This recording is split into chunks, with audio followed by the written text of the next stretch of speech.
दोस्तों, इस क्लास में हम मीर कासिम से लेके लॉर्ड कॉर्नवालिस तक के सभी इम्पोर्टेंट क्वेश्चन को कवर करेंगे। ये क्वेश्चन एक तरह का प्रैक्टिस क्वेश्चन है और आप इसे पूरा देखिएगा और मुझे कमेंट बॉक्स में जरूर बताइएगा कि कितने क्वेश्चन आपके सही हो रहे हैं। आइए हम देखते हैं पहला क्वेश्चन। मीर कासिम द्वारा किए गए प्रशासनिक प्रयोगों के संदर्भ में कौन सा कथन असत्य है? कथन ए है, उसने यूरोपीय तर्ज पर अपनी सेना को प्रशिक्षित करने के लिए वाल्टर रेनहार्ट समरू और आर्मेनियन गार्जियन खान की नियुक्ति किया।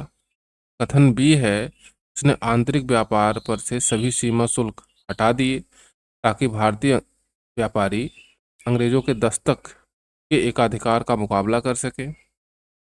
कथन सी है, उसने बंगाल के पारंपरिक जमींदारों की शक्ति को कुचलने के लिए खिजरी जमा नामक अतिरिक्त उपकर लागू किया।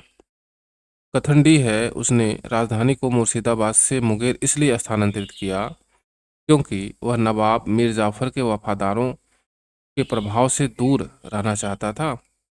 तो इसमें आपको बताना है कि कौन सा कथन गलत है यानी असत्य है। तो असत्य कौन सा है? डी। देखें, तो मीर कासिम ने राजधानी मुर्शिदाबाद से मुंगेर स्थानांतरित किया था, ये बात तो सही है, लेकिन इसका जो कारण दिया हुआ है क्योंकि वह नवाब मीर जाफर के वफादारों के प्रभाव से दूर रहना चाहता था, ये गलत है। इतना क्यों किया था? राजधानी हस्तांतरण का मुख्य कारण था कलकत्ता काउंसिल और अंग्रेज हस्तक्षेप से दूर रहना, यही कारण था और इस वजह से कथन डी गलत है। आगे देखें, नेक्स्ट क्वेश्चन। इलाहाबाद की संधियों 1765 के आर्थिक निहितार्थों के संदर्भ में निम्नलिखित कथनों पर विचार कीजिए। कथन 3 है, आपको जो है इसे विचार करके बताना है, कूट दिया हुआ है। तो कथन 1 है, कंपनी को मिली दीवानी ने बंगाल के राजस्व को कंपनी के निवेश में बदल दिया, जिससे ब्रिटेन से बुलियन यानी सोना चांदी का आयात रुक गया। कथन 2 है, शाह आलम द्वितीय को 26 लाख रुपए अवध के नवाब द्वारा चुकाए गए हर्जाने से ही संरेखित किए गए थे। कथन 3 है, निजामत व्यय के लिए नवाब को 53 लाख रुपए वार्षिक दिए जाने का प्रावधान किया गया। आपको कूट में बताना है। ऑप्शन ए में है 1 और 2 सही है, ऑप्शन बी में है 1 और 3 सही है, ऑप्शन सी में है 2 और 3 सही है और ऑप्शन डी में है 1 2 3 सही है। तो सही उत्तर हो जाएगा ऑप्शन डी, 1 2 3 तीनों सही है। देखें, तो इन संधियों ने भारत से धन निष्कासन यानी ड्रेन ऑफ वेल्थ की संस्थागत नींव रखी। ब्रिटेन से सोना आना बंद हो गया, भारतीय पैसे से ही भारतीय सामान खरीदकर यूरोप भेजा जाने लगा। आपको मालूम है कि बक्सर का युद्ध हुआ था, उसके बाद इलाहाबाद में 2 संधियां की गई थी। एक संधि जो है वो की गई थी 12 अगस्त 1765 को और दूसरी संधि की गई थी 16 अगस्त 1765 को। दोनों संधियों को इलाहाबाद में किया गया था, इसलिए इलाहाबाद संधि के नाम से हम जानते हैं। पहली संधि की गई थी वो जो है मुगल बादशाह शाह आलम द्वितीय के साथ की गई थी, शाह आलम द्वितीय के। और जो दूसरी संधि की गई थी अवध के नवाब शुजाउद्दौला के साथ।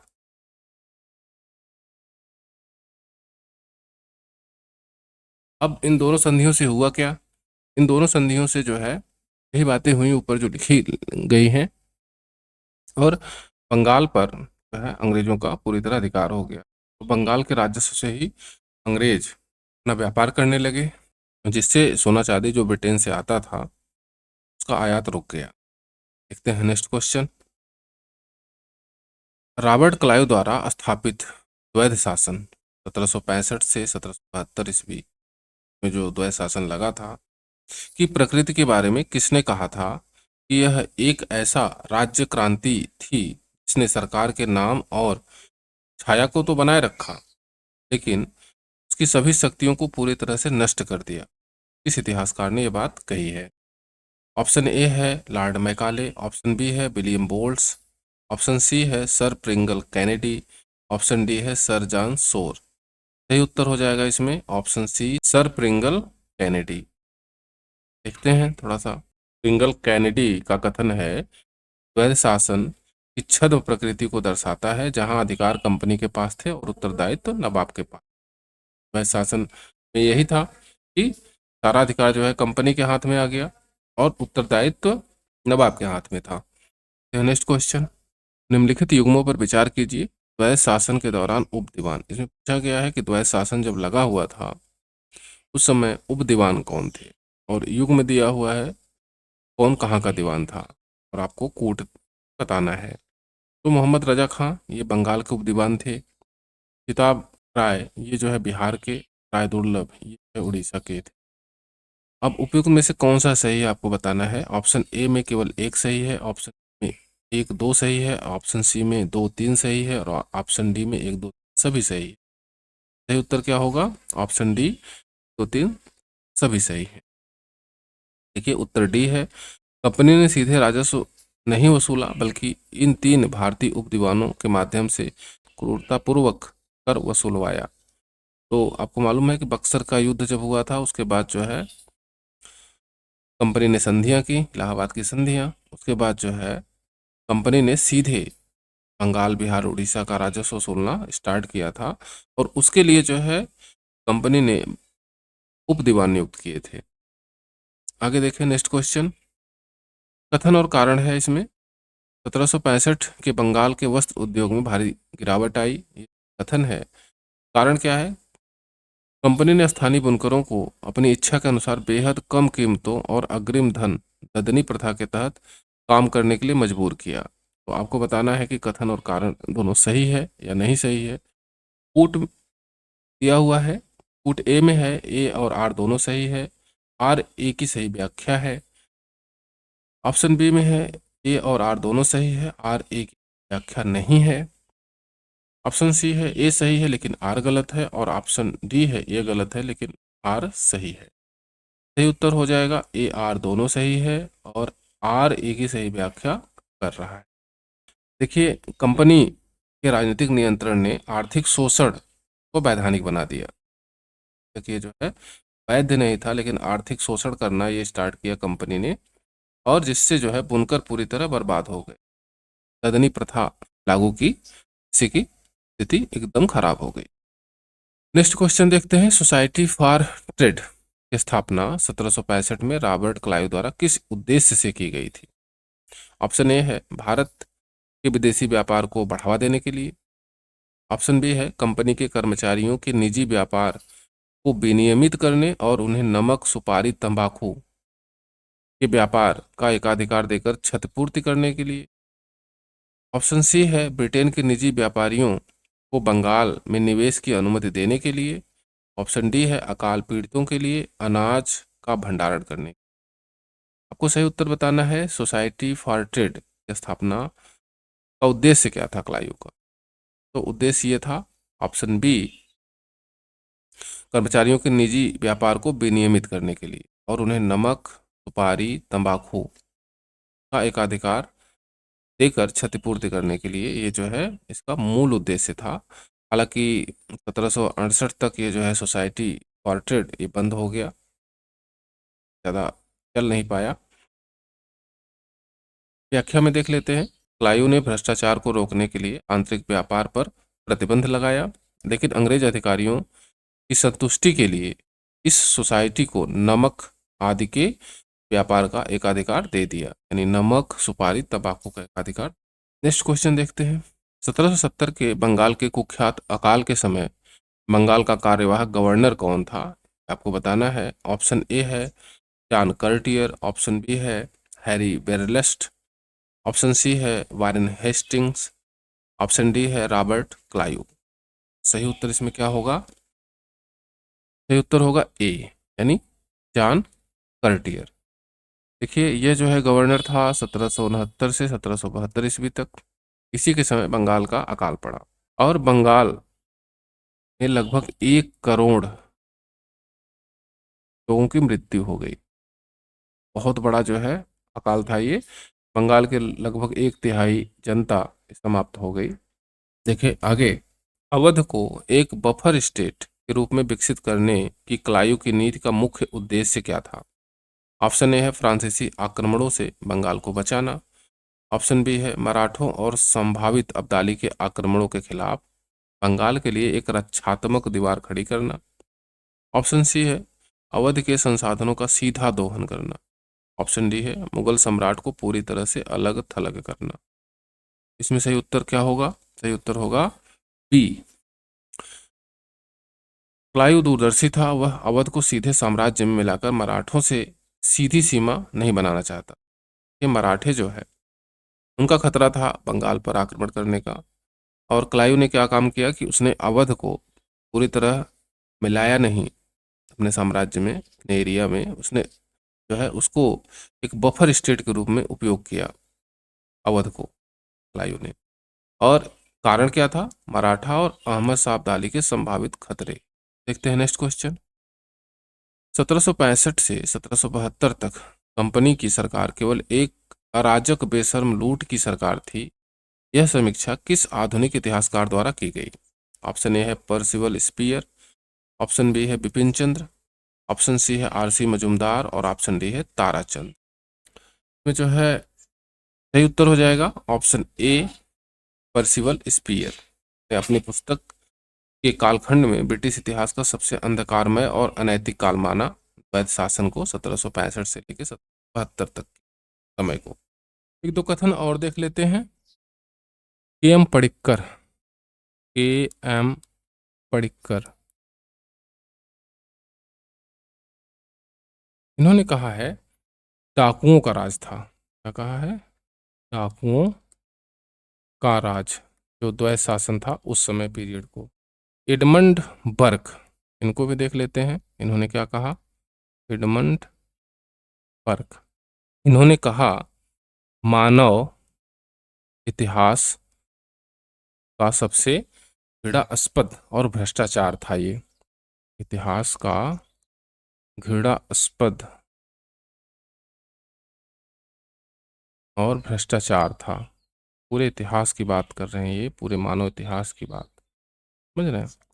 तो द्वैत शासन के समय पर इन इतिहासकारों ने यह स्टेटमेंट दिया है, आप जानते रहिए। देखते हैं नेक्स्ट क्वेश्चन। क्वेश्चन है 1773 के रेगुलेटिंग एक्ट के तहत गठित गवर्नर जनरल इन काउंसिल के उन सदस्यों की पहचान कीजिए जिन्होंने लगातार वारेन हेस्टिंग्स की नीतियों का विरोध किया और परिषद में उसे अल्पमत में ला दिया। यहाँ पर जो है गवर्नर जनरल इन काउंसिल के सदस्यों के नाम है और आपको बताने हैं कि किसने किसने जो है विरोध किया और किसने उसका समर्थन किया। तो सदस्यों के नाम है Philip Francis, John Clavering, George Monson, Richard Barwell. Option A में है 1 2 4। ऑप्शन बी में है 1 2 3। ऑप्शन सी में है 2 3 4 और ऑप्शन डी में है 1 2 3 4 सभी। सभी ने विरोध किया था? नहीं, सभी ने नहीं किया था। केवल जो है फिलिप फ्रांसिस ने, क्लेवरिंग ने और मॉनसन ने किया था। रिचर्ड बारवेल ने नहीं किया था। इस तरह से ऑप्शन बी सही हो जाएगा। देखें, देखिए फ्रांसिस, क्लेवरिंग और मॉनसन का एक गुट था जो हमेशा हेस्टिंग के खिलाफ जो है विरोध करते थे। केवल रिचर्ड बारवेल ही हेस्टिंग्स का समर्थन करता था। समझ गए कि किसने किसने विरोध किया था? तो तीनों ने विरोध किया। Next question. रेगुलेटिंग एक्ट 1773 में अंतर्निहित उन वैधानिक विसंगतियों पर विचार कीजिए जिनके कारण गवर्नर जनरल और कलकत्ता सुप्रीम कोर्ट के बीच गंभीर टकराव हुआ। तो कथन है आपको और कूट से सही बताना है। तो देखते हैं। एक्ट में गवर्नर जनरल की परिषद और सुप्रीम कोर्ट के अधिकार क्षेत्रों का स्पष्ट विभाजन नहीं किया था।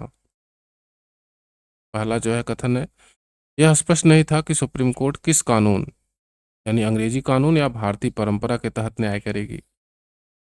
तीसरी बात है, क्या बंगाल के स्थानीय जमींदार और रैयत भी सुप्रीम कोर्ट के अधिकार के क्षेत्र में आते हैं?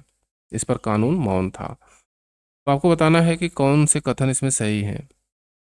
ऑप्शन ए है 1 और 2, ऑप्शन बी है 2 और 3, ऑप्शन सी है 1 और 3 और ऑप्शन डी है 1 2 3 सभी। इसमें सही उत्तर हो जाएगा ऑप्शन डी सभी।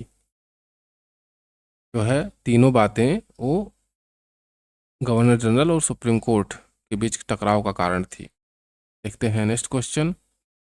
निम्नलिखित में से किस विवाद के कारण वारेन हेस्टिंग्स को सुप्रीम कोर्ट के मुख्य न्यायाधीश सर एलिजा एम्पे को शांत करने के लिए उन्हें सदर दीवानी अदालत का प्रमुख नियुक्त करना पड़ा, जो एक तरह का रिश्वत था? ऑप्शन ए है कोसी जोड़ा मामला, ऑप्शन बी है पटना मामला, ऑप्शन सी है नंद कुमार मामला और ऑप्शन डी है कमालुद्दीन मामला। इसमें सही उत्तर हो जाएगा ऑप्शन ए कोसी जोड़ा मामला। उत्तर ये है, देखिए, कोसी जोड़ा मामला में सुप्रीम कोर्ट ने एक जमींदार के खिलाफ वारंट जारी किया, तो हेस्टिंग्स ने अपनी सेना भेजकर कोर्ट के अधिकारियों को बंदी बना लिया। इस न्यायिक गतिरोध को तोड़ने के लिए उसने एलिजा इम्पे को भारी वेतन पर सदर दीवानी अदालत का पद दे दिया। तो ढेर सारा रिश्वत दिया था हेस्टिंग्स ने, और यह मामला कौन सा था? कोसी जोड़ा का मामला था। यह मामला कब का था? तो 1779-80 का था, और इसे काशी जूरा का मामला भी कहते हैं। काशी जूरा, काशी जूरा क्या है? यह एक क्षेत्र है यहाँ की जो है राजा थे, और उनके दीवान ने इन पर आरोप लगाया था। यही मामला था। हम मामला को जो है बाद में देखेंगे। अब क्वेश्चन देखते हैं नेक्स्ट। 1781 का संशोधन अधिनियम रेगुलेटिंग एक्ट की कमियों को दूर करने के लिए लाया गया। इसके तहत क्या प्रावधान किए गए? तो आपको बताना है कि कौन कौन से प्रावधान किए गए थे। प्रावधान नंबर 1 देखें, गवर्नर जनरल और उसकी परिषद को उनके द्वारा किए गए शासकीय कार्यों के लिए सुप्रीम कोर्ट के अधिकार क्षेत्र से मुक्त कर दिया गया। प्रावधान 2 है, राजस्व वसूलने वाले अधिकारियों और कंपनी के न्यायालयों के कृत्य को भी सुप्रीम कोर्ट के परिधि से बाहर किया गया। प्रावधान नंबर 3 है, सर्वोच्च न्यायालय को आदेश दिया गया कि वह भारतीयों से जुड़े मामलों में उनके धार्मिक और सामाजिक कानूनों पर्सनल लॉ का सम्मान करे। तो आपको बताना है कि कौन कौन से प्रावधान शामिल किए गए। ऑप्शन ए है 1 और 3, ऑप्शन बी है 1 और 2, ऑप्शन सी है 2 और 3 और ऑप्शन डी है 1, 2, 3 सभी। सही उत्तर इसमें हो जाएगा ऑप्शन डी, 1, 2, 3 सभी प्रावधान शामिल किए गए। यह अधिनियम ब्रिटिश संसद द्वारा कार्यपालिका और न्यायपालिका यानी एमपी के बीच संतुलन बनाने का पहला गंभीर प्रयास था, यानी संतुलित किया गया 1781 के संशोधन अधिनियम द्वारा। जो कमियां थी इसके पहले रेगुलेटिंग एक्ट में, उसको जो है समाप्त करने का प्रयास किया गया। आगे देखें, वारेन हेस्टिंग द्वारा शुरू की गई इजारेदारी प्रथा रेवेन्यू फार्मिंग सिस्टम 1772 के असफल होने का मुख्य कारण क्या था? ऑप्शन ए है, जमींदारों ने इस प्रथा का पूरी तरह बहिष्कार कर दिया था। ऑप्शन बी है, सट्टेबाजों द्वारा अत्यधिक ऊंची बोली लगाई गई, जिन्हें वे वास्तविक रूप से किसानों से वसूलने में असमर्थ रहे, जिससे कृषि का ह्रास हुआ। ऑप्शन सी है, बोर्ड ऑफ कंट्रोल ने इस पर तुरंत रोक लगा दी थी। ऑप्शन डी है, इसके तहत कर की दरें बहुत कम रखी गई थी। देखते हैं सही उत्तर क्या है। सही उत्तर है ऑप्शन बी, सट्टेबाजों द्वारा अधिक बोली लगाई गई, बहुत ज़्यादा बोली लगाई गई थी। जो वास्तविक किसानों से जो वसूल करने वाला कर था उससे बहुत ज़्यादा हो गया था, और जब यह वसूला गया तो किसानों पर का प्रतिकूल प्रभाव पड़ा, और जिससे कृषि का ह्रास हो गया, कृषि में कमी आ गई। तो देखें, इजारेदारी में 5 वर्ष के लिए ऊंची बोली लगाने वाले को जमीन का ठेका दिया गया था। ठेकेदारों का भूमि से कोई भावनात्मक जुड़ाव नहीं था।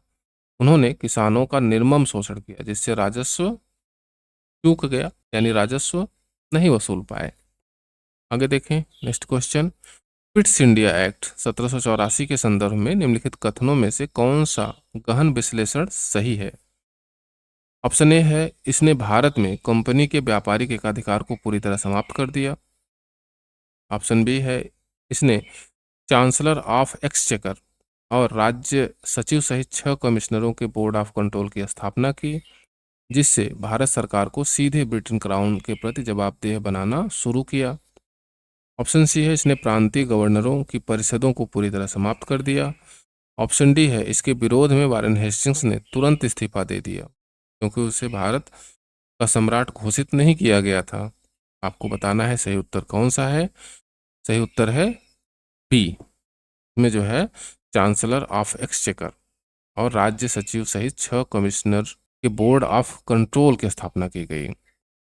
देखिए, पिट्स इंडिया एक्ट, ब्रिटेन में द्वैत शासन और बोर्ड ऑफ कंट्रोल की शुरुआत थी। द्वैत शासन यानी ये ब्रिटेन में द्वैत शासन की बात करता था। में जो है ब्रिटेन में दो संस्था हो गई जो शासन करने लगी, एक बोर्ड ऑफ डायरेक्टर्स, दूसरा बोर्ड ऑफ कंट्रोल। और कंपनी के राजनीतिक मामलों पर ब्रिटिश सरकार का सीधा नियंत्रण स्थापित किया। अब जो है कंपनी पर जो है नियंत्रण हो गया किसका? ब्रिटिश सरकार का। बहुत इंपॉर्टेंट है, आपसे पूछा जा सकता है। आगे देखते हैं नेक्स्ट क्वेश्चन। वारेन हेस्टिंग्स की प्राच्यवादी नीति के पीछे अंतर्निहित राजनीतिक दर्शन क्या था? प्राच्यवादी नीति वारेन हेस्टिंग्स की। ऑप्शन ए है भारतीयों को पूरी तरह पश्चिमी रंग में रंगना चाहता था। ऑप्शन बी है उसका मानना था कि भारत पर शासन करने के लिए यहीं की भाषा, परंपराओं और प्राचीन कानूनों को समझना आवश्यक है ताकि शासन को वैधता मिल सके। ऑप्शन सी है वह ईसाईयत के प्रसार के लिए अनुकूल पृष्ठभूमि तैयार कर रहा था। ऑप्शन डी है वह केवल मुगलों को खुश करना चाहता था। आपको सही उत्तर बताना है। सही उत्तर है option B. Hastings, William Jones और हालहेड जैसे विद्वान प्राच्यवाद के समर्थक थे। उनका मानना था कि विजेता को विजितों की भाषा और संस्कृत के माध्यम से ही शासन करना चाहिए, जिससे रूढ़िवादी उपयोगितावाद भी कहा जाता है। तो इसमें हेस्टिंग्स ने आखिर किया क्या? तो हेस्टिंग्स ने भारतीय कानून को जो है लागू करने का प्रयास किया। क्या किया? जो भारतीय कानून थे उनको भारत में लागू करने का प्रयास किया। उसने कम से कम हस्तक्षेप की नीति अपनाई। कम से कम हस्तक्षेप की नीति अपनाई, यानी जो भारतीय मामले थे उसमें उसने जो है ज्ञान के माध्यम से विजय करने का प्रयास किया। ज्ञान के माध्यम से यानी भारतीय दर्शन के माध्यम से, भारतीय कानून के माध्यम से जो है ने भारत पे शासन करने का प्रयास किया। ओके, देखते हैं नेक्स्ट क्वेश्चन। निम्नलिखित को सुमेलित कीजिए। संस्था, ग्रंथ और विद्वान आपके सामने दिया हुआ है। एक तरफ संस्था या ग्रंथ है, दूसरी तरफ विद्वान है। पहला है a code of Gentoo laws और विद्वान है जोनानाथ डंकन। दूसरा है संस्कृत कॉलेज बनारस, विद्वान है एन बी हालहेड। तीसरा है एशियाटिक रिसर्चेस और विद्वान है सर विलियम जोन्स। नीचे कोड दिया हुआ है, आपको सुमेलित करना है। तो देखिए, अ कोड ऑफ जेंटू लॉ, इसको जो है लिखा था एन बी हालहेड ने। कब लिखा था? 1776 ईस्वी में फारसी से अंग्रेजी में अनुवाद किया गया था ये। और ये है क्या? अ कोड ऑफ जेंटू लॉ, तो ये भारतीय कानून है एक तरह से। पहले संस्कृत में था, फिर इसको फारसी में अनुवाद किया गया, फिर फारसी से अंग्रेजी में अनुवाद किया गया, क्योंकि अंग्रेजों को संस्कृत नहीं आती थी। आगे देखें तो जोनानाथ डंकन संस्कृत कॉलेज जो बनारस में स्थापित किया था, वो जोनानाथ डंकन ने किया था 1791 ईस्वी में। और Asiatic researches sir William Jones ने इसको लिखा था। कब लिखा था? 1788 ईस्वी। तो अब आप मिला लीजिए, जो फर्स्ट है उसका सेकंड, जो सेकंड है उसका फर्स्ट और थर्ड का थर्ड, यानी ऑप्शन ए सही हो जाएगा। हैं देखिए, ऑप्शन ए सही है। इसमें जो है a code of Gentoo law 1776 में लिखा गया और ये प्रमाणिक अंग्रेजी अनुवाद था, फारसी से अनुवाद था पहला। ध्यान देने वाली बात यह है क्योंकि संस्कृत इनको नहीं आती थी। जोनानाथ डंकन ने 1791 ईस्वी में बनारस संस्कृत कॉलेज खोला था। और यह सब क्यों किया गया था? क्योंकि हेस्टिंग्स चाहता था कि भारतीयों पर जो है शासन भारतीय ज्ञान के आधार पर हो, भारतीय कानून के आधार पर हो। इसीलिए जो है ये सारी चीजें की गई। आगे देखें नेक्स्ट क्वेश्चन। तो प्रथम आंग्ल मराठा युद्ध के दौरान हुई संधियों का सही कालानुक्रम या क्रम क्या है? तो संधि दी हुई है, सूरत की संधि, पुरंदर की संधि, बड़गांव की संधि और सालबाई की संधि। आपको बताना है इसका क्रम क्या है।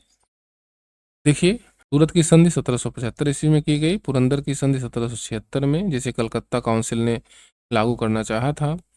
बड़गांव की अपमानजनक संधि 1789 ईस्वी में की गई, जब अंग्रेज बंबई सेना हार गई।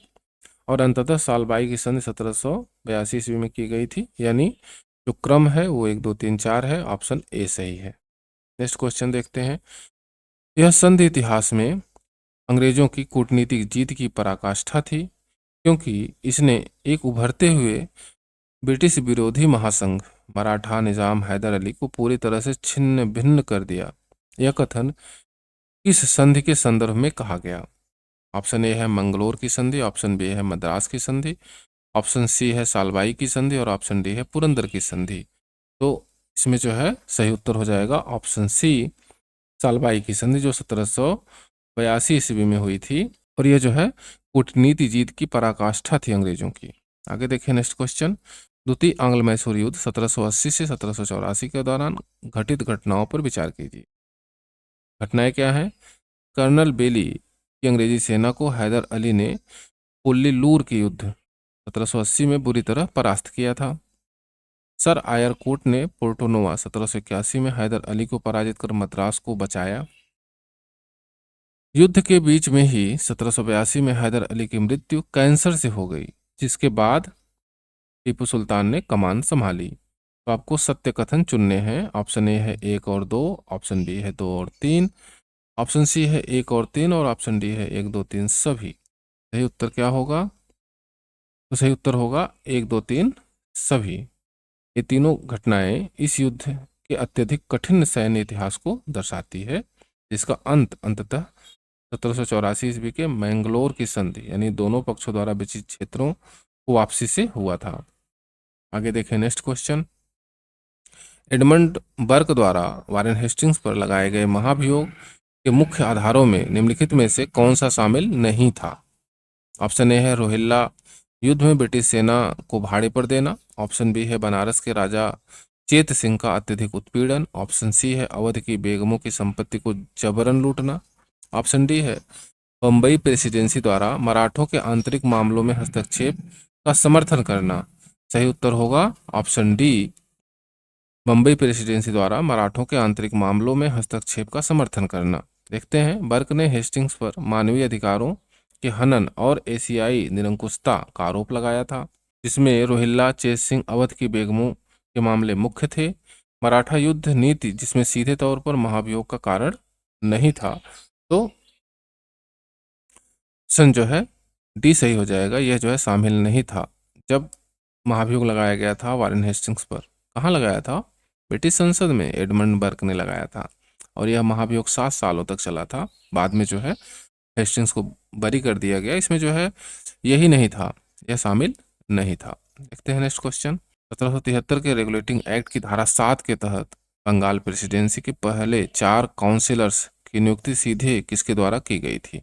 आपको बताना है कि रेगुलेटिंग एक्ट में जो धारा 7 थी उसके तहत जो है काउंसिलर की नियुक्ति किसके द्वारा की गई थी? ऑप्शन ए है वारेन हेस्टिंग्स के द्वारा, ऑप्शन बी है ईस्ट इंडिया कंपनी के कोर्ट ऑफ डायरेक्टर्स के द्वारा, ऑप्शन सी है ब्रिटिश संसद द्वारा और ऑप्शन डी है ब्रिटिश सम्राट जॉर्ज तृतीय द्वारा व्यक्तिगत रूप से। तो आपको बताना है कि जो 4 काउंसिल के सदस्य की नियुक्ति की गई थी वो किसके द्वारा की गई? देखते हैं, ऑप्शन सी सही है। किसके द्वारा की गई थी? ब्रिटिश संसद द्वारा। यह एक अनूठा तथ्य है। पहले 4 काउंसलर्स के नाम सीधे 1773 के एक्ट पार्ट के भीतर ही लिख दिए, ताकि वह स्वतंत्र रूप से कार्य कर सके और कंपनी के भ्रष्टाचार पर लगाम लगा सके। आपको मालूम है कि 1773 का जो रेगुलेटिंग एक्ट था उसमें कुल 45 धारा थी। 45 धारा थी, जिसमें धारा 7 इंपॉर्टेंट है और धारा 17 बहुत ज़्यादा इंपॉर्टेंट है। इसके तहत एक सुप्रीम कोर्ट की व्यवस्था की गई थी कलकत्ता में, और धारा 7 में जो है वो क्या था कि 4 काउंसलर्स की व्यवस्था की गई थी। तो आप जानते रहिए इसको। आगे देखें नेक्स्ट क्वेश्चन। वारेन हेस्टिंग्स के काल में कलेक्टर के पद में हुए बदलावों के संदर्भ में विचार कीजिए। तो पहली बात क्या है? 1772 में पहली बार कलेक्टरों को जिला दीवानी अदालतों का प्रमुख बनाया गया। 1774 में हेस्टिंग्स ने प्रांतीय परिषदों की स्थापना कर जिला कलेक्टरों के पद को अस्थायी रूप से समाप्त कर दिया था। फिर 1781 में कलेक्टरों को पुनः बहाल किया गया, लेकिन उन्हें न्याय करने की शक्ति नहीं दी गई। आपको बताना है इसमें कौन सा सही है। ऑप्शन ए में है केवल 1 और 2, ऑप्शन बी में है 2 और 3, ऑप्शन सी में है 1 और 3 और ऑप्शन डी में है 1 2 3 सभी।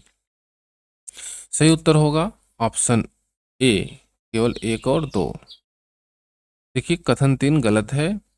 1781 में जब कलेक्टर बहाल हुए तो उन्हें राजस्व के साथ साथ कुछ सीमा तक न्याय और पुलिस की शक्तियां ही दी गई, जिसे बाद में कार्नवालिस ने पूरी तरह बदल दिया। कार्नवालिस ने क्या किया कि कलेक्टर्स को केवल एक ही अधिकार दिए कि आप राजस्व वसूलिए, न्याय का काम जो है कोई और करेगा।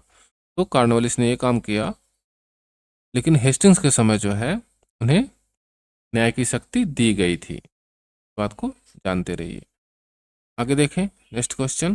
फैजाबाद की संधि 1775 में का संबंध किस ऐतिहासिक घटनाक्रम से है? तो बताना आपको है घटनाक्रम, किस ऐतिहासिक घटनाक्रम से जो है फैजाबाद की संधि हुई है। अवध के नवाब आसफुद्दौला और कंपनी के बीच, इसके तहत बनारस पर कंपनी की संप्रभुता स्वीकार की गई और अवध की बेगमों की सुरक्षा की गारंटी दी गई। इसके बाद में हेस्टिंग्स ने तोड़ दिया। ऑप्शन बी है रोहिल्लाओं के आत्मसमर्पण से, ऑप्शन सी है मराठों के रघुनाथ राव को अंग्रेजों की शरण मिलने से, ऑप्शन डी है शाह आलम द्वितीय के इलाहाबाद छोड़ने से। तो फैजाबाद की संधि का संबंध किस ऐतिहासिक घटना से है बताना है। इसमें सही उत्तर होगा ऑप्शन ए, सुजाऊ दौला की मृत्यु के बाद नवाब आसफुद्दौला साथ ये संधि हुई थी, जो आगे चलकर अवध की बेगमों के उत्पीड़न का के मामले की वैधानिक पृष्ठभूमि भी बनी। देखते हैं नेक्स्ट क्वेश्चन। लॉर्ड कॉर्नवालिस को भारत भेजने से पहले ब्रिटिश सरकार ने अधिनियम 1786 पारित किया। इस विशेष रियायत के पीछे क्या भू राजनीतिक पृष्ठभूमि थी? ऑप्शन ए है कॉर्नवालिस अमेरिकी स्वतंत्रता संग्राम में यॉर्कटाउन की हार का बदला भारत में फ्रांसीसियों से लेना चाहता था। ऑप्शन बी है ब्रिटिश प्रधानमंत्री पिट और बोर्ड ऑफ कंट्रोल के अध्यक्ष डंडास एक ऐसा शक्तिशाली गवर्नर जनरल चाहते थे जो काउंसिल के अवरोधों से मुक्त होकर भारत में ब्रिटिश साम्राज्य की रक्षा और सुदृढ़ीकरण कर सके। ऑप्शन सी है कंपनी दिवालिया होने के कगार पर थी, केवल कॉर्नवालिस ही उसे बचा सकता था। और ऑप्शन डी है भारत के जमींदार केवल एक कुलीन सैन्य अधिकारी से ही बात करना चाहते थे। आंसर देख लेते हैं। आंसर है बी। हुआ क्या था, अमेरिकी युद्ध के पराजय के बावजूद कॉर्नवालिस की व्यक्तिगत प्रतिष्ठा उच्च थी। वह काउंसिल के वीटो पावर और सेना कमान यानी कमांडर इन चीफ दोनों को अपने हाथ में चाहता था, जो संसद ने उसे कानून बनाकर दी। 1786 अधिनियम के तहत कॉर्नवालिस क्या था, वो जो है वीटो पावर उसको मिल गया यानी काउंसिल के खिलाफ, और कमांडर इन चीफ भी बनाया गया। आगे देखते हैं नेक्स्ट क्वेश्चन। 1793 के अस्थायी बंदोबस्त के पीछे काम कर रहे आर्थिक सिद्धांतों के संदर्भ में निम्नलिखित कथनों पर विचार कीजिए। कथन एक है फिलिप फ्रांसिस वह पहला व्यक्ति था जिसने 1776 में ही बंगाल के लिए एक अस्थायी भूमि राजस्व व्यवस्था का खाका प्रस्तुत किया था। कथन दो है यह व्यवस्था फ्रांसीसी आर्थिक विचारधारा फिजियोक्रेसी से प्रभावित थी, जो मानती थी कि कृषि ही धन का एकमात्र प्राथमिक स्रोत है और भूमि पर निजी स्वामित्व अनिवार्य है। कथन नंबर 3 है कॉर्नवालिस ब्रिटेन के व्हिग राजनीतिक दर्शन से प्रभावित था, जो निजी संपत्ति के अधिकारों की रक्षा को राज्य का प्राथमिक कर्तव्य मानता था। इसमें आपको बताना है कि कौन से कथन सत्य हैं। ऑप्शन ए है 1 और 2, ऑप्शन बी है 2 और 3, ऑप्शन सी है 1 और 3 और ऑप्शन डी है 1 2 3 सभी। तो देखें इसमें जो है 1 2 3 सभी सत्य हैं, ऑप्शन डी सही है। यह जो है यूजीसी नेट और यूपीएससी स्तर का एक अत्यंत महत्वपूर्ण वैचारिक प्रश्न है। ये बात तो ये जो है बहुत ही इंपॉर्टेंट क्वेश्चन है। अस्थायी बंदोबस्त केवल एक प्रशासनिक निर्णय नहीं था, बल्कि इसके पीछे फिजियोक्रेट्स या व्हिग दर्शन की बौद्धिक पृष्ठभूमि काम कर रही थी। तो आप इसे जानते रहिए। देखते हैं नेक्स्ट क्वेश्चन। अस्थायी बंदोबस्त के लागू होने के समय जेम्स ग्रांट और सर जॉन शोर के बीच हुए प्रसिद्ध विवाद का मुख्य बिंदु क्या था? ऑप्शन ए है जेम्स ग्रांट का मानना था कि जमींदार भूमि के मालिक हैं, जबकि शोर इसका विरोध कर रहा था। ऑप्शन बी है जेम्स ग्रांट का तर्क था कि 1765 की तुलना में कृषि का विस्तार हुआ है, इसलिए राजस्व बहुत ऊंचा यानी दोगुना तय होना चाहिए, जबकि शोर का मानना था कि वास्तविक खेती के आधार पर मध्यम दर तय हो। सी है, वे दोनों इस बात पर असहमत थे कि कर नगद में लिया जाए या अनाज में। और ऑप्शन डी है, ग्रांट रैयतवाड़ी व्यवस्था लागू करना चाहता था। तो सही उत्तर होगा ऑप्शन बी। जेम्स ग्रांट का तर्क था कि 1765 की तुलना में कृषि का विस्तार हुआ है, इसलिए राजस्व दर ऊंचा यानी दोगुना तय होना चाहिए।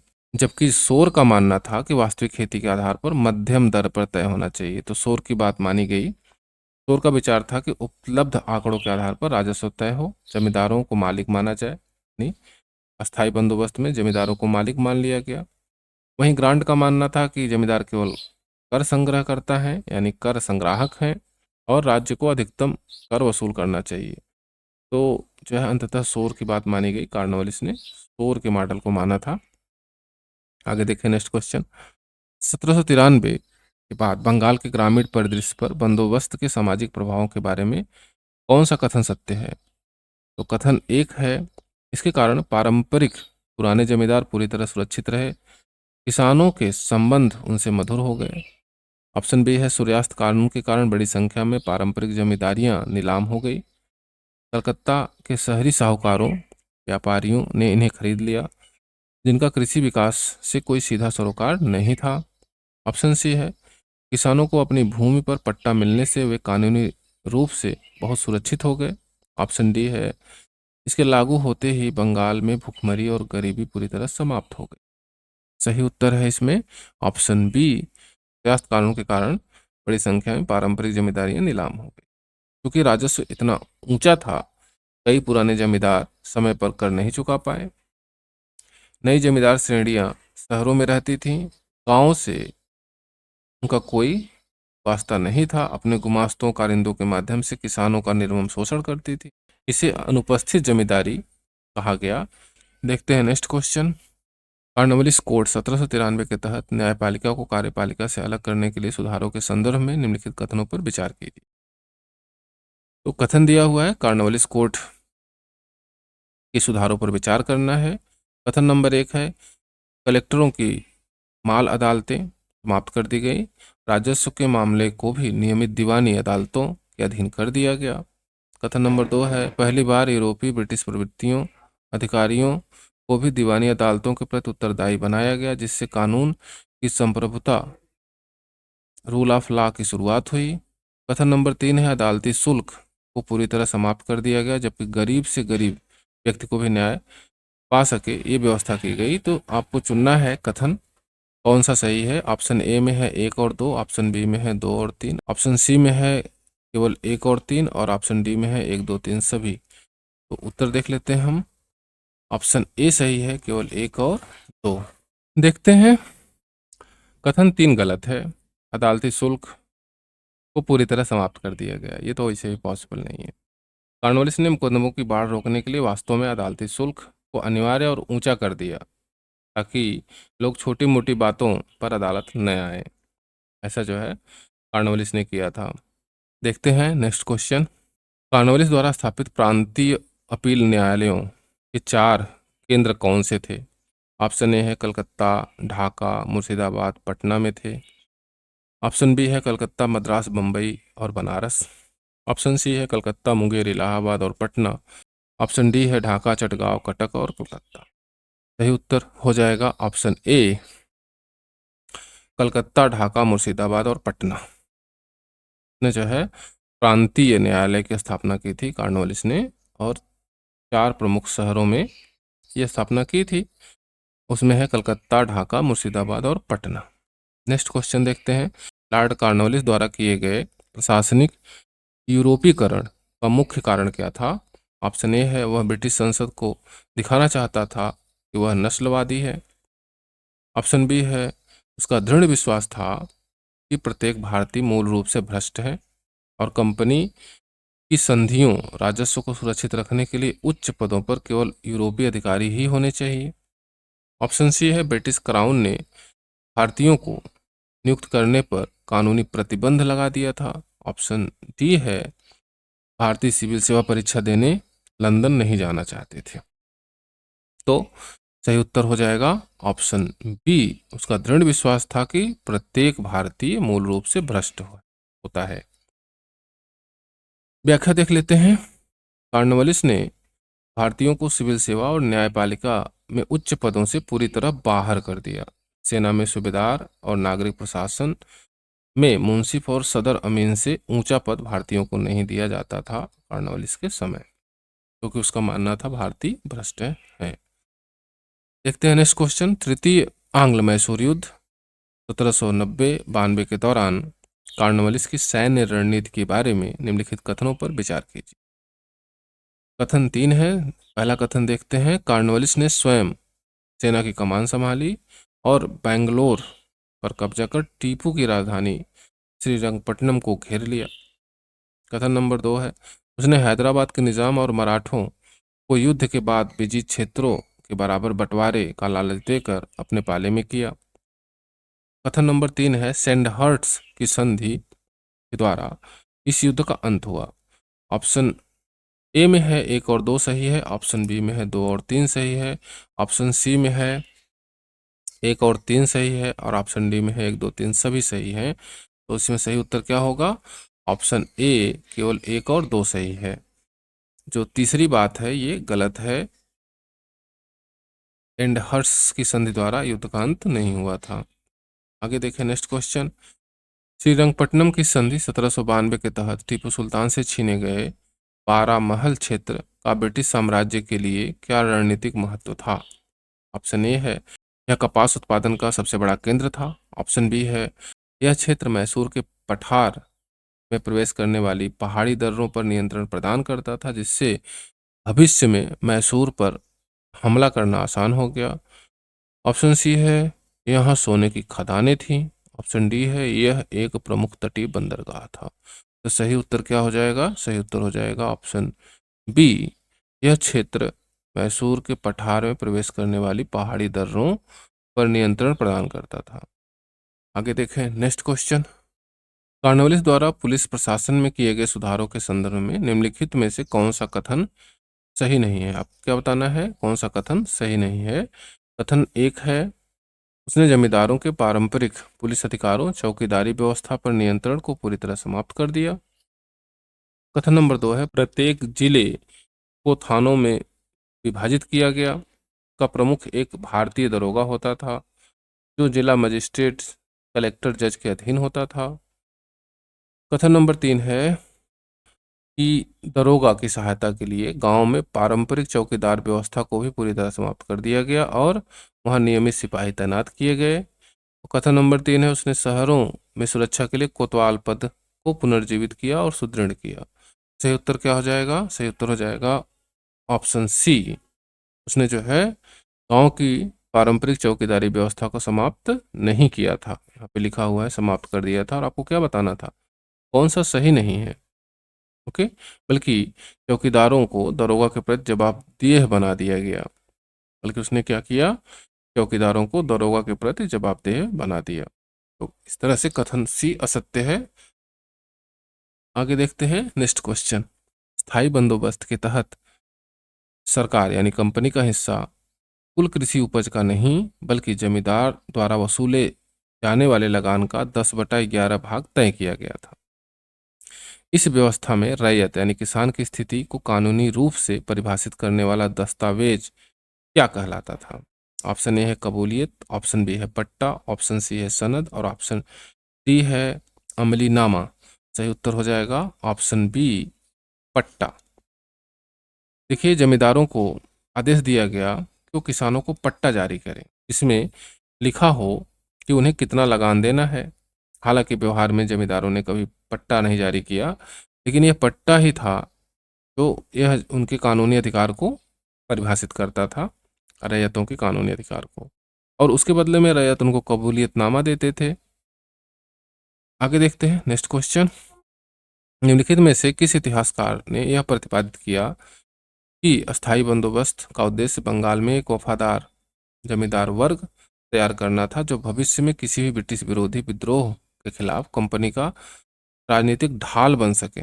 ऑप्शन ए है ताराचंद ने, ऑप्शन बी है आरपी दत्त, ऑप्शन सी है डी बसु और ऑप्शन डी है उपरोक्त सभी में सही उत्तर हो जाएगा option B RP Dutt. RP Dutt ये मार्क्सवादी इतिहासकार हैं। इन्होंने अपनी पुस्तक इंडिया टुडे में विश्लेषण किया कि आर्थिक सुधार का एक बड़ा राजनीतिक और रणनीतिक उद्देश्य था ब्रिटिश साम्राज्य के लिए भारतीय समाज के भीतर ही एक वफादार सामाजिक आधार तैयार करना। ये जो जमींदार थे ये आगे चल के अंग्रेजों के हितों की रक्षा करने के लिए आगे आए। अंग्रेजों के लिए इन्होंने काम किया। 1857 की क्रांति में बिहार और बंगाल वाला जो एरिया था वहाँ के जमींदारों ने अंग्रेजों का सहयोग किया था। तो ये एक जो है राजनीतिक ढाल के रूप में था स्थायी बंदोबस्त। ये देखते हैं नेक्स्ट क्वेश्चन। 1793 में गवर्नर जनरल की परिषद के किस सदस्य ने कॉर्नवालिस के न्यायिक सुधारों की तीखी आलोचना करते हुए कहा था कि न्यायिक और प्रशासनिक शक्तियों को पूरी तरह अलग करने से जिला स्तर पर कंपनी का प्रभाव कमजोर हो जाएगा। ऑप्शन ए है sir John Shore, option B है थॉमस लॉ, ऑप्शन सी है जोनाथन डंकन और ऑप्शन डी चार्ल्स ग्रांट। सही उत्तर हो जाएगा option A sir John Shore. Sir John Shore का मानना था कि भारत जैसे पारंपरिक समाज में जहां लोग एक ही शासक यानी माई बाप में सभी शक्तियां देखने के अभ्यस्त हैं वहां जज और कलेक्टर के पदों को अलग करने से भ्रम और प्रशासनिक कमजोरी पैदा होगी। इसका मानना था सर जॉन शोर का मानना। देखते हैं नेक्स्ट क्वेश्चन। लॉर्ड कॉर्नवालिस के समय बंगाल से होने वाले अफीम के व्यापार के संदर्भ में क्या नीति अपनाई गई थी। ऑप्शन ए है अफीम के व्यापार को पूरी तरह प्रतिबंधित कर दिया गया था। ऑप्शन बी है अफीम के उत्पादन और व्यापार पर कंपनी का पूर्ण राजकीय एकाधिकार स्थापित किया गया और निजी खेती को दंडनीय बनाया गया। ऑप्शन सी है इसकी खेती को पूरी तरह मुक्त कर दिया गया ताकि अधिकतम राजस्व मिल सके। और ऑप्शन डी है अफीम का व्यापार केवल मराठों को सौंप दिया गया। देखते हैं इसमें सही उत्तर क्या है। तो सही उत्तर है बी। क्या है इसमें कॉर्नवालिस ने अफीम को कंपनी के राजस्व का एक बड़ा स्रोत बनाया। इसके उत्पादन को पूरी तरह रेगुलेट करके केवल एजेंसी प्रणाली के माध्यम से खुद के नियंत्रण में रखा। आगे देखते हैं नेक्स्ट क्वेश्चन। निम्नलिखित घटनाओं पर विचार करिए। घटनाओं को आपको क्रम में लगाना है। तो वारेन हेस्टिंग्स द्वारा इजारेदारी प्रणाली का प्रारंभ, उसके बाद पिट्स इंडिया एक्ट का ब्रिटिश संसद में पारित होना, तीसरा है सर विलियम जोन्स द्वारा मनुस्मृति का अंग्रेजी में अनुवाद करना, और फोर्थ है लॉर्ड कॉर्नवालिस द्वारा दरोगा प्रणाली की शुरुआत। इन घटनाओं का सही कालानुक्रम क्या है। ऑप्शन ए है 1 2 3 4, ऑप्शन बी है 1 3 2 4, ऑप्शन सी है 2 1 4 3 और ऑप्शन डी है 1 2 4।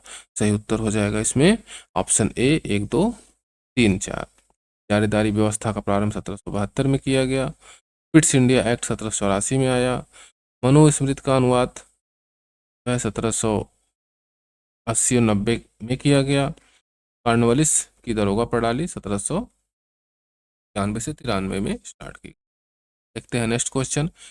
रेगुलेटिंग एक्ट 1773 के संदर्भ में निम्नलिखित कथनों में से कौन सा सही है या कौन से सही है आपको ये बताने हैं। इसने कंपनी के निदेशकों के चुनाव में मत देने की योग्यता 500 पाउंड के शेयर से बढ़ाकर 1000 पाउंड कर दिया। इसके तहत निदेशकों का कार्यकाल 1 वर्ष से बढ़ाकर 4 वर्ष कर दिया गया, जिससे 1/4 सदस्य प्रतिवर्ष सेवानिवृत्त होने थे। इसका उद्देश्य ब्रिटिश कैबिनेट को कंपनी के भारतीय मामलों की वित्तीय और सैन्य रिपोर्ट सीधे प्राप्त करने का वैधानिक अधिकार देना था।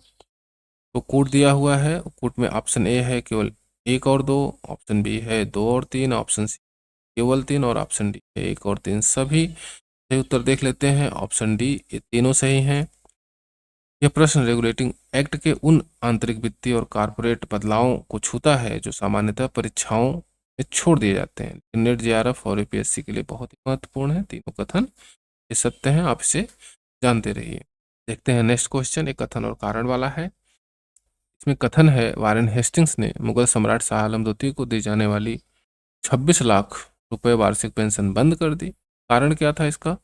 शाह आलम द्वितीय ने अंग्रेजों का संरक्षण छोड़कर मराठों यानी महादजी सिंधिया का संरक्षण स्वीकार कर लिया था और दिल्ली चले गए थे।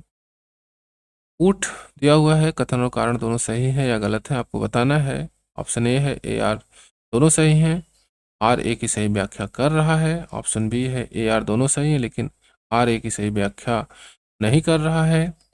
ऑप्शन सी है ए सही है, आर गलत है, और ऑप्शन डी ए गलत है, आर सही है। सही उत्तर हो जाएगा ऑप्शन ए आर दोनों सही हैं, और आर ए की सही व्याख्या कर भी रहा है। देखिए 1772 में महादजी सिंधिया ने मुगल सम्राट को दिल्ली वापस ले गए, तो हेस्टिंग्स ने तर्क दिया कि चूंकि सम्राट अब हमारे नियंत्रण में नहीं है और मराठों के हाथ की कठपुतली बन गए, इसलिए हम पेंशन देकर अप्रत्यक्ष रूप से मराठों को वित्त पोषित नहीं कर सकते। तो इस वजह से हेस्टिंग्स ने पेंशन बंद कर दी। देखते हैं नेक्स्ट क्वेश्चन। निम्नलिखित में से किस ब्रिटिश राजनीतिक विचारक ने वारेन हेस्टिंग्स की निरंकुश शासन की आलोचना करते हुए यह तर्क दिया था कि भौगोलिक दूरियों के बावजूद नैतिकता और न्याय के सिद्धांत ब्रिटेन और भारत दोनों में समान रूप से लागू होने चाहिए, और कंपनी भारत को एक मनमाना राज्य नहीं बना सकती। ऑप्शन ए है जेरेमी बेंथम ने, ऑप्शन बी है एडमंड बर्क ने, ऑप्शन सी है जेम्स मिल ने, और ऑप्शन डी है थॉमस पेन ने। सही उत्तर हो जाएगा ऑप्शन बी, एडमंड बर्क ने। एडमंड बर्क ने हेस्टिंग्स पर महाभियोग लगाया था और उसी दौरान ये सारी बातें कही थी। आगे देखते हैं नेक्स्ट क्वेश्चन। लॉर्ड कॉर्नवालिस के काल में सदर निजामत अदालत के संदर्भ में क्या परिवर्तन किया गया? ऑप्शन ए है इसे कलकत्ता से हटाकर मुर्शिदाबाद स्थानांतरित कर दिया गया। ऑप्शन बी है इसे पूरी तरह समाप्त कर दिया गया और इसकी शक्तियां मिलिट्री बोर्ड को सौंप दी गई। ऑप्शन सी है इसे मुर्शिदाबाद से वापस कलकत्ता लाया गया और नवाब के नियंत्रण से छीनकर गवर्नर जनरल और उसकी परिषद के अधीन कर दिया गया। और ऑप्शन डी है इसमें केवल भारतीय काजियों को बैठने की अनुमति दी गई। सही उत्तर हो जाएगा ऑप्शन सी, इसे मुर्शिदाबाद से वापस कलकत्ता लाया गया और गवर्नर जनरल और उसकी परिषद के अधीन कर दिया गया। आगे देखते हैं नेक्स्ट क्वेश्चन। 1786 के पिट्स इंडिया एक्ट की उस गुप्त धारा यानी सीक्रेट क्लास के तहत गठित गुप्त समिति का मुख्य कार्य क्या था? ऑप्शन ए है भारत में छिपे फ्रांसीसी जासूसों का पता लगाना। ऑप्शन बी है भारत के राजाओं से मिलने वाली व्यक्तिगत घूस की जांच करना। ऑप्शन सी है कोर्ट ऑफ डायरेक्टर्स के केवल 3 सदस्यों की एक ऐसी समिति बनाना जो बोर्ड ऑफ कंट्रोल के गुप्त राजनीतिक और सैन्य आदेशों को बिना बाकी डायरेक्टर्स को बताए सीधे भारत भेज सके। ऑप्शन डी है वारेन हेस्टिंग्स के निजी दस्तावेजों की चोरी करना।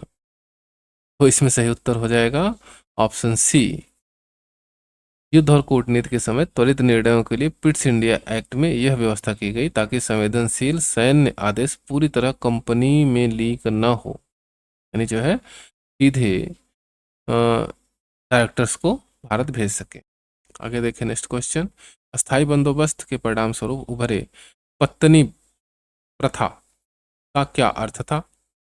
ऑप्शन ए है राजा द्वारा किसानों को सीधे भूमि दान देना। ऑप्शन बी है जमींदारों द्वारा अपने राजस्व संग्रह के अधिकार को आगे छोटे छोटे उप ठेकेदारों को पट्टे पर दे देना, जिससे बिचौलियों की एक लंबी श्रृंखला बन गई।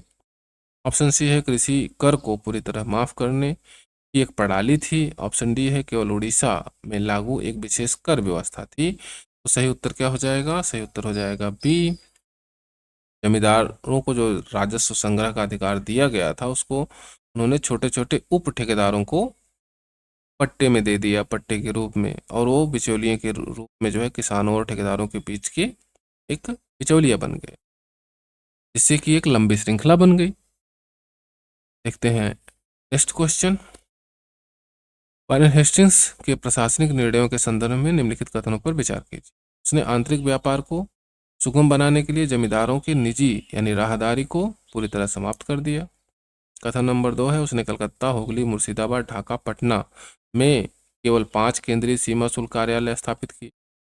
कथन नंबर 3 है उसने वस्तुओं पर सीमा शुल्क की दर को घटाकर सभी के लिए कंपनी और भारतीय समान रूप से कर दिया। तो बताना है कि कौन से सही हैं। ऑप्शन ए है 1 1 और 2, ऑप्शन बी है 2 और 3, ऑप्शन सी 3 और ऑप्शन डी सभी। उत्तर हो जाएगा इसमें ऑप्शन डी 1 2 3 सभी। हेस्टिंग्स ने वाणिज्य क्षेत्र में सुधार के लिए बड़े कदम उठाए, जिससे आंतरिक व्यापार में वाली वैध वसूली रुकी। है। देखते हैं नेक्स्ट क्वेश्चन। वह पहला गवर्नर जनरल था जिसने भारत में ब्रिटिश शासन को केवल एक व्यापारिक चौकी के बजाय संस्थागत और वैधानिक संप्रभुता के रूप में स्थापित किया और नौकरशाही को व्यावसायिक बनाया। यह कथन इसके लिए सबसे सटीक है? ऑप्शन ए है रॉबर्ट क्लाइव, ऑप्शन बी है वारेन हेस्टिंग्स, ऑप्शन सी है लॉर्ड कॉर्नवालिस और ऑप्शन डी है लॉर्ड वेलेस्ली। सही उत्तर होगा ऑप्शन सी, लॉर्ड कॉर्नवालिस। इसने जो है नौकरशाही के नियम बनाए, सिविल सेवा का ढांचा बनाया, स्थायी संपत्ति के नियम बनाया, ब्रिटिश संप्रभुता को पूरी तरह संस्थागत स्वरूप दिया लॉर्ड कॉर्नवालिस ने। आगे हम देखेंगे नेक्स्ट क्लास में, और उसमें जो है 1857 की क्रांति तक के जो इम्पोर्टेंट क्वेश्चन होंगे उसको हम देखेंगे, जो आपके एग्जाम में पूछे जाने की संभावना होगी।